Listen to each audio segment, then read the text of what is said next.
What's going on today is another set of breakthroughs in this set of hearings, including people naming names. We're learning which specific Republican lawmakers were literally asking for last-minute pardons for their own conduct. The focus today is how the committee laid out this new evidence of Donald Trump's efforts to get people installed and promoted within the Department of Justice to carry out a coup.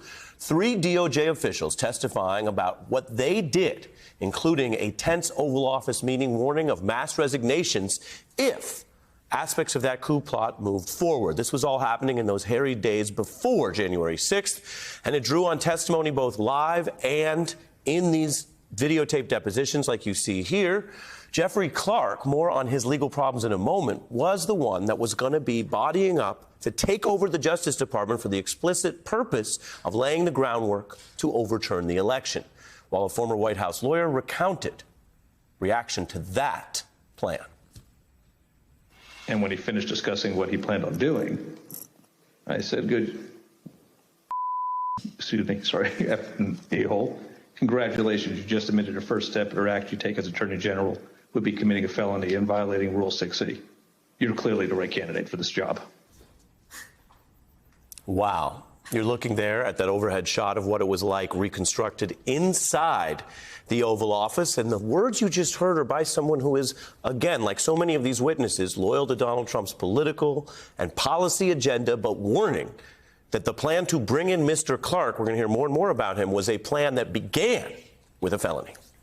Now, that dramatic Oval Office showdown is what actually stopped this. Trump was going to potentially decapitate the DOJ. People inside his White House were already acting like it was a foregone conclusion, while the lawyers stepped up and tried to stop him. Jeff Clark was proposing that Jeff Rosen be replaced by Jeff Clark. And I thought the proposal was asinine. And I said, that's right, you're an environmental lawyer. How about you go back to your office and we'll call you when there's an oil spill? I thought Jeff's proposal, Clark's proposal, was nuts. I mean, this guy said at a certain point, listen, the best I can tell is the only thing you know about environmental and elections challenges is they both start with E. And based on your answer tonight, I'm not even certain you know that. Among lawyers, that is considered a sick burn. But this is more than a battle of lawyers or a battle of Jeffs or a battle of different people loyal to Donald Trump. What this turned into was a battle to stop Donald Trump from installing allies and coup plotters inside the Justice Department. Coups are illegal. Felonies are investigated. And that brings us to the other big news breaking today, that the FBI just conducted a search of Clark's home. A source telling the New York Times it was a pre-dawn raid. A DOJ official today testifying that he had to explain to the president just how dangerous and bad for not only Donald Trump but America the plan was. Early on, the president said, what do I have to lose? And it was actually a good opening because I said, Mr. President, you have a great deal to lose.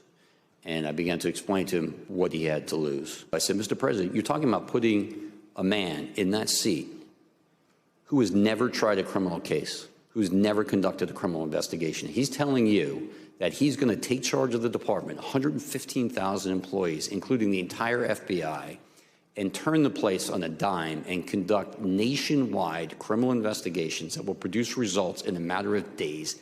It's impossible, it's absurd, it's not going to happen, and it's going to fail.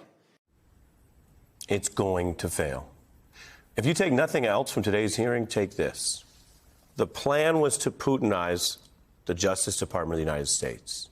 The plan came so close to completion that White House aides were acting like it was already reality. The plan only failed because these people appointed by Trump, loyal to Trump's other external policy plans, put everything on the line to stop him.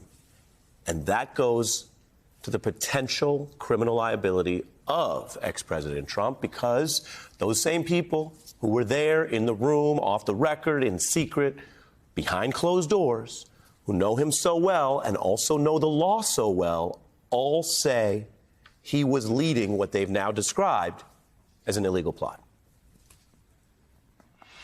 Mr. Donahue, Representative Perry called you the next day on December 27th. Who told him to call you?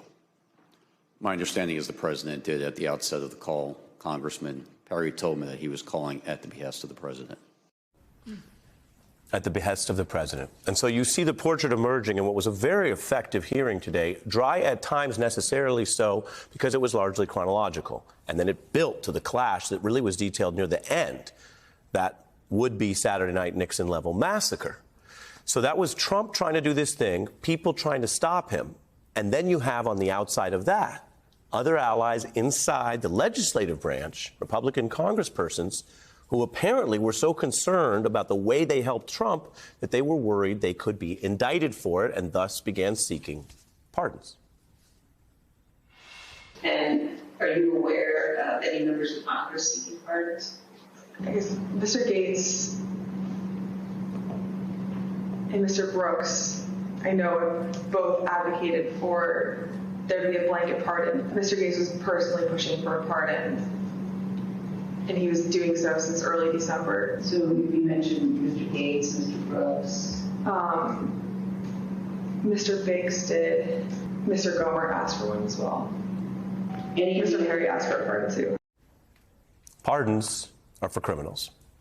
As promised, we continue our special coverage here. We are joined by Paul Butler, a former federal prosecutor, a former top DOJ official, Neal, who served as Solicitor General in the Obama administration, our friend and colleague, Nicole Wallace, also a White House veteran and an anchor here at MSNBC, and a former senator and former prosecutor, Claire McCaskill. And those are just some of the titles. I could start anywhere. Given that we just went through some of the highlights, let's just go down the line. Dealer's choice, what was important or stood out at today's hearing, Paul? So these hearings are historic and consequential, but they're also riveting TV and superb lawyering. I think they should change the name from the January 6 hearings to the Donald Trump hearings, because each of the five has been laser focused on the former president and what the panel clearly believes is his criminality. So today was supposedly about Trump's efforts to corrupt the Justice Department, but even that, I think, is understated. What we learned today is, in prosecutorial detail, an effort by the former president to weaponize the Justice Department in a coup. And drum roll, he knew it was a coup. So for all of the questions about criminal intent, part of that was answered today when Richard Donahue told the president there was no fraud. And Trump said, just say there was fraud. I'll take it from there. That's smoking gun evidence. And I agree with Paul. I thought that this was going to be, R.A. to use your word, dry testimony. This, like, Justice Department hearings are like bad Law and Order episodes normally. But as Nicole was saying before, this is much more like The Apprentice, or maybe The Apprentice meets The Bachelor or something like that. And it was Trump at the center, Paul, of this. So Trump is the one who's telling the Justice Department to file these fake briefs in the Supreme Court of the United States. Trump is the one who's pressuring all these officials to cast doubt on the election. Trump is the one who's trying to get Jeffrey Clark to take the place of Jeffrey Rosen, the person who he put in as the acting attorney general initially because Jeffrey Rosen's not doing his bidding. Time and again, it's all Trump. So there's not a fall guy. Trump is hoping, I think, that he can pin this on the John Eastmans of the world. But the testimony today, coupled with the testimony from earlier, says this is not just like some Eastman thing. This isn't some people who just went and invaded the Capitol on their own thing. This is Donald Trump at the center. He's the hub of the criminal conspiracy.